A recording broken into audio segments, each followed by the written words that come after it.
فرش التراب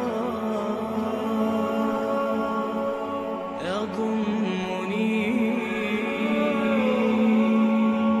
وهو غطاء. کوئی شخص یقین کے ساتھ نہیں کہہ سکتا کہ اب حالات کا کیا رخ ہوگا، اس لیے کہ ظاہر بات ہے قرآن مجید میں مستقبل کے بارے میں خود حضور سے کہلوایا گیا، وَإِنْ أَدْرِي أَقَرِيبٌ أَمْ بَعِيدٌ مَا تُوعَدُونَ. لوگوں مجھے معلوم نہیں ہے کہ جس بات کی تمہیں خبر دی جا رہی ہے وہ قریب آ چکا ہے یا دور ہے. وَإِنْ أَدْرِي لَعَلَّهُ فِتْنَةٌ لَكُمْ وَمَتَاعٌ إِلَىٰ حِينٍ. اور میں نہیں جانتا، ہو سکتا ہے اللہ کچھ اور مہلت دے دے تمہیں، اور کچھ اور آزمائش جو ہے اس کے لیے تمہارے لیے کوئی اور مہلت عطا فرما دے، ہو سکتا ہے. تو میں بھی کسی دعوے سے نہیں کہہ رہا، لیکن دو امکانات ہیں. امکان نمبر ایک کیا ہے؟ ابھی عالم اسلام کا ایک سالڈ بلاک ہے جو یہودی ورلڈ آرڈر کی نگاہوں میں کھٹک رہا ہے. میں کھٹکتا ہوں دل یزداں میں کانٹے کی طرح. اگرچہ ان کی اسٹریٹجی کیا ہے؟ ایک ایک کر کے ان کے حصے بکھرے کر کے تیا پانچا کرو. ابھی وہ بلاک کون سا ہے؟ ایران ہے، افغانستان ہے، پاکستان ہے، اور روسی ترکستان سے آزاد ہونے والی جو ریاستیں ہیں. یہ ایک سالڈ بلاک. یہ عجمی مسلمان عربی نہیں، عربی گئے، یہ نوٹ کر لیجئے. اس لیے کہ عربوں کو اللہ نے فضیلت دی تھی، محمد ان میں سے تھے صلی اللہ علیہ وسلم، یہ رتبہ بلند ملا جن کو مل گیا. لیکن ساتھ ہی اللہ نے دھمکی بھی دے دی تھی سورہ محمد میں، ان تتولوا یستبدل قوما غیرکم. اگر تم پیٹھ دکھا دو گے اس مشن کو جو ہم نے تمہارے حوالے کیا ہے، تمہیں ہٹائیں گے، کسی اور کو لے آئیں گے. اور یہ بات ہو چکی ہے 13ویں صدی عیسوی میں. 1258 میں جب سقوط بغداد ہوا ہے، عربوں کے ہاتھ سے عالم اسلام کی قیادت چھین لی گئی، معذور کر دیا. اس کے بعد قیادت کن کے ہاتھوں میں آئی؟ ترکوں کے ہاتھ میں.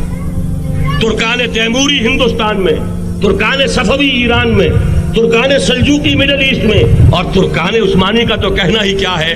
وہ ایشیا مائنر سے چل کر آپ کو معلوم ہے کہ مشرقی یورپ کا کتنا بڑا علاقہ دی گریٹ آٹومان امپائر کی صدی کے آغاز تک قائم تھی.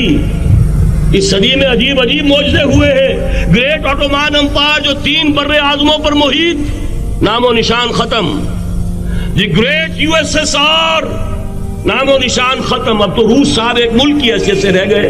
یہ اس صدی میں دو اور وقت نہیں ہے میں اور آپ کو کیا بتاؤں. اس صدی میں تو بڑے بڑے عجوبے ہوئے ہیں، بڑی بڑی 2 عظیم جنگیں ہو چکی ہیں، تیسری جو ہے سر پر کھڑی ہے، دور نہیں ہے، جس کو حدیث میں کہا گیا ہے الملحمۃ العظمی، تاریخ انسانی کی عظیم ترین جنگ، اور وہی صلیبی جنگ جس کا آغاز بوسنیا سے ہو چکا ہے.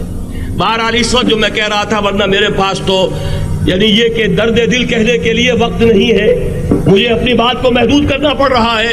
لیکن میں اب آ رہا ہوں اصل موضوع کی طرف، کہ ایک امکان تو یہ ہے کہ اس بلاک میں اسلام کا احیاء ہو، اور اس کے لیے کچھ نویدیں بھی موجود ہیں احادیث نبویہ میں. وہ تو آپ نے سنا ہوگا اقبال کا شعر، میرے عرب کو آئی ٹھنڈی ہوا جہاں سے، میرا وطن وہی ہے، میرا وطن وہی ہے. حدیث میں آتا ہے یخرج الناس من المشرق یؤتون للمہدی، یعنی سلطانہ. مشرق سے فوجیں نکلیں گی کہ جو کہ مہدی کی حکومت قائم کریں گی، اور یہ ہوں گے حضرت فاطمہ کی نسل ہی سے رضی اللہ تعالی عنہا. لیکن عالم عرب کے اندر پھر ایک طاقت بن کر ابھریں گے، باطل کی قوتوں کے خلاف جہاد کریں گے. لیکن ان کو مدد آئے گی 2 طرف سے. ایک زمینی مدد آئے گی مشرق سے، ایک آسمانی مدد آئے گی. عیسیٰ ابن مریم کا نزول، حضرت مسیح علیہ السلام جو زندہ آسمان پر اٹھائے گئے تھے، نازل ہوں گے. اور در حقیقت ان 2 مددوں کے نتیجے میں پھر یہود کا قلع قمع ہوگا، اور یہی گریٹر اسرائیل ان کا گریٹر گریو یارڈ بن کر رہے گا، عظیم تر قبرستان بن کر رہے گا. اس کی بڑی واضح حدیثیں موجود ہیں، اس کی بڑی تفصیلی خبریں موجود ہیں. یہ احادیث کی کتب کے اندر بدقسمتی سے ہماری اس کی طرف توجہ نہیں. ایک تو یہ ہو سکتا ہے. اسی طریقے سے ایک اور حدیث ہے، ترمذی شریف کی روایت ہے، یخرج من خراسان الآیات سود لا يردها شيء حتی تنصب بإیلیا، اور خراسان حضور کے زمانے میں آج کے افغانستان کا نام تھا۔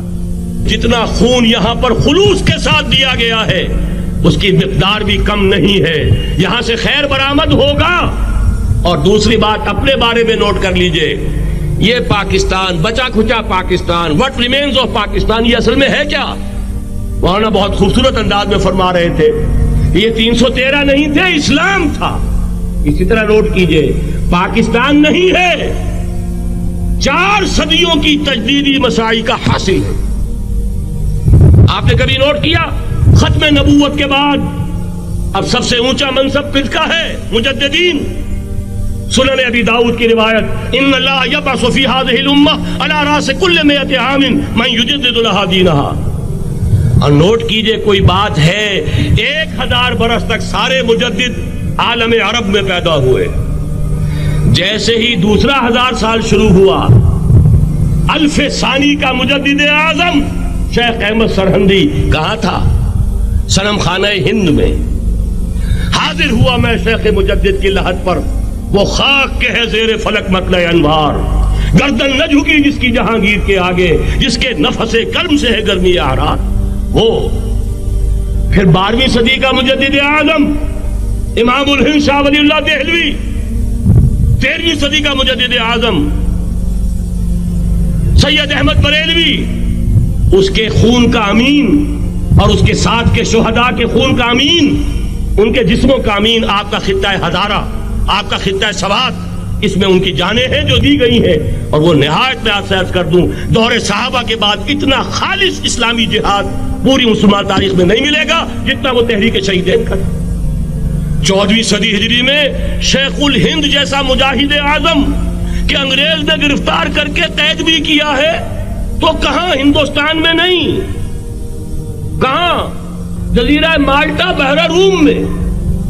اقبال کے نفس سے ہے لالے کی آگ تیز، ایسے غزل سرا کو چمن سے نکال دو۔ کہیں ہندوستان کی کسی جیل میں ہوا تو شاید اس کے نفس کی گرمی ہی سے کوئی حرارت پیدا ہو جائے۔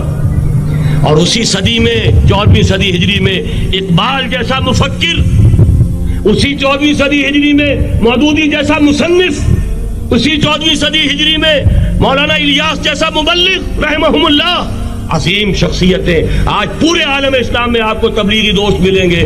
یہ کہاں سے شروع ہوئی تحریک؟ دہلی کی ایک چھوٹی سی مسجد سے، وہ مسجد بنگلے والی اب تو بڑی عالیشان ہو گئی ہے، جب وہاں شروع ہوا تھا کام بڑی چھوٹی سی مسجد۔ یہ سارے کام یہاں کیوں ہوئے؟ پورا عالم اسلام آزاد ہوا، کہیں نعرہ اسلام کا نہیں لگا، کہیں عرب قومیت پر، کہیں کسی اور عصبیت پر تحریکیں چلی ہیں، صرف تحریک پاکستان تھی کہ پاکستان کا مطلب کیا؟ لا الہ الا اللہ۔ کوئی سبب ہے کہ یہاں قرارداد مقاصد پاس ہوئی، حاکمیت اللہ کی ہے، کہ اکبر نام لیتا ہے خدا کا اس زمانے میں۔ یہ سارا ماضی سامنے رکھیے اور حضور کی دی ہوئی پیشن گوئیوں کا مستقبل سامنے رکھیے، ان دونوں سے ثابت ہوتا ہے اس خطہ ارضی سے کچھ ہونا ہے۔